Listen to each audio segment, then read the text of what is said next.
Most people creating tutorial content don't realize that Canva has its own screen recorder built in. And actually, there are two tools that make this kind of content so much easier to create. So today we're going to walk through how to find those tools, how to record your screen, and how to edit that footage directly inside Canva. No extra software needed. I'll also cover a few ways screen recording can genuinely elevate your brand experience, and share some tips to make the final result look super professional.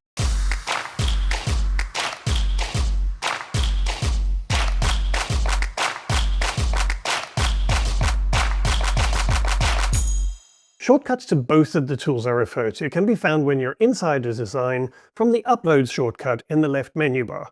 Just under the big Upload Files button is another button that says Record Yourself. Now if you hit that button, you get some options, and it's the top two ones that we're looking for. Now it's really worth noting how each of these is different and what they are specifically designed to do. To record a talking head, it's designed to just record you, although it can also record a screen from the Canva web app. The primary use is recording your own video, and it runs inside the design that you're currently editing. And it adds a finished clip directly into that design's timeline or page as a new layer, which is really helpful because you can resize or move and get creative with it. But it also puts it in the Uploads folder. This is best for Canva first work, like Canva presentations, explainers, or clips you want to put straight into the same design.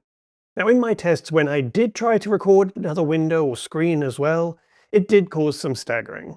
Now the screen recorder for desktop is a little different. It runs as a desktop recorder in the Canva desktop app. So it creates a standalone recording, and it then uploads that into Canva as a video file. You can then insert that into any design, but the talking head is not a separate layer to the rest of the screen recording. So it's definitely best for longer walkthroughs, tutorials, or recordings across multiple different apps or windows. And that's the one that we're going to be focusing on today. As soon as you click the option to use the screen recorder for desktop, it will prompt you to download the Canva desktop app or to open it if you already have it downloaded. Once you've done that with your usual Canva login, you will automatically see the screen recorder toolbar. Now, no matter what app or window you have open, this will be visible. This is the clue that the tool records everything on your screen. For example, I'm going to open Affinity, which is a completely separate app, and you can see the recording tools stay above everything else. Now on the recording toolbar we have a few options. You can click the little dots to drag the toolbar around and place it somewhere that doesn't obscure your view.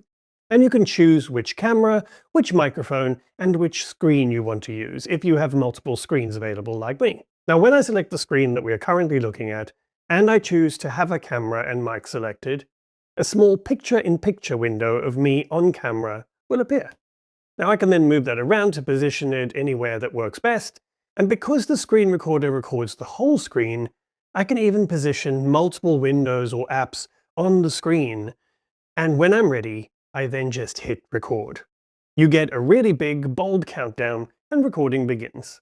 Now during the recording you can select and move windows around, and you can even move the talking head too, although currently you can't resize the talking head video. You can pause recording to take a breath or check your notes, or you can just trash it and start again. And then once you're done with your recording, you just hit finish. What it will do is it will drop the video into a new design, and it will upload it to your Uploads folder as a single video recording. So bear in mind you can't rearrange anything within the clip once you've done that. But now you can edit this like you would any other video clip. You can either stay in the desktop app to do this, or move back to the web app and just open the new design that's in your recents. You can add text, you can add graphic layers above it to make the explanations clearer or to call attention to certain things, and of course you can animate all of those just like you would in any other Canva design. Now before we look at exporting and some tips and ways to use screen recording, if you want more Canva tutorials and insights from a professional art director on building a creative business and brand, I would love it if you would join my Meaningful Creations newsletter. It's completely free, and you can join by going to the link on the screen right now or in the description. Okay, so a few things worth noting before you start using this regularly. Screen recordings are limited to a maximum duration of 25 minutes, although personally I would suggest breaking things down into much shorter videos wherever possible, just to make them easier to edit and to export. But I would encourage you to get creative with text and shapes and shadows and other elements when you're editing to create on-brand and really effective styles for your final export. Also, one thing worth noting, you can move the screen recording clip from the base layer to a regular layer in the timeline, and then you can crop and resize it to your liking, and maybe add in a branded background as your base layer. This gives you so much more creative control, and you can make space for captions or for additional notes or elements that can appear alongside your screen recording in a more creative layout. This would also allow you to use Match and Move to create some really slick zoom effects to make the whole thing look super professional. And of course, remember, you could always record just the screen demo, and then use the Record Talking Head tool to record a separate video of you, which would then give you full control over the size and shape and placement of that talking head video on screen. It's a little more work, but it will give you a lot more flexibility. And when you're happy with the edit, you just export as you would any Canva video design. Just head to Share and Download. Now for social media and general use, MP4 at standard quality is absolutely fine.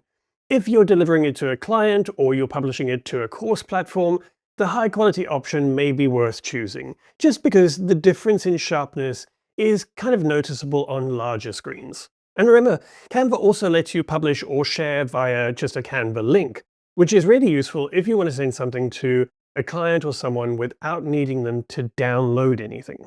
There are so many ways that screen recordings can enhance your brand experience, whether you're a client-based business or a product business or a coach. You could try creating things like client onboarding walkthroughs instead of the usual sort of written PDFs. You could create template or product guides instead of the boring manual or instruction sheets that normally go with products. You could do feedback and review interviews or video clips. Obviously, there's course and tutorial content that we all know and use.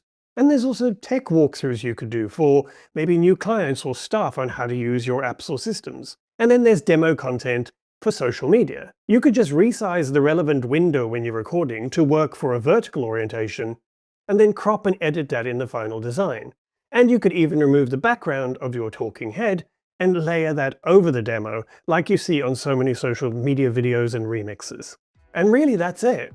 A simple introduction to Canva's screen recording feature.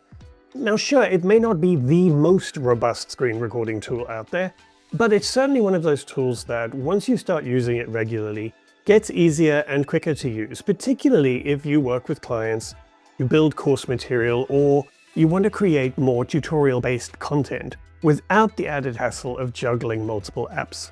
Now if you found this helpful, please do make sure that you subscribe to the channel so I can keep creating content like this for you. And I would be really interested to know if there is a specific way that you plan to use screen recording or would like to use screen recording. So please drop a comment and let me know so I can see if there are other tools that could help with that. That's it for this week, folks. Have a fabulous weekend, and I will see you next week.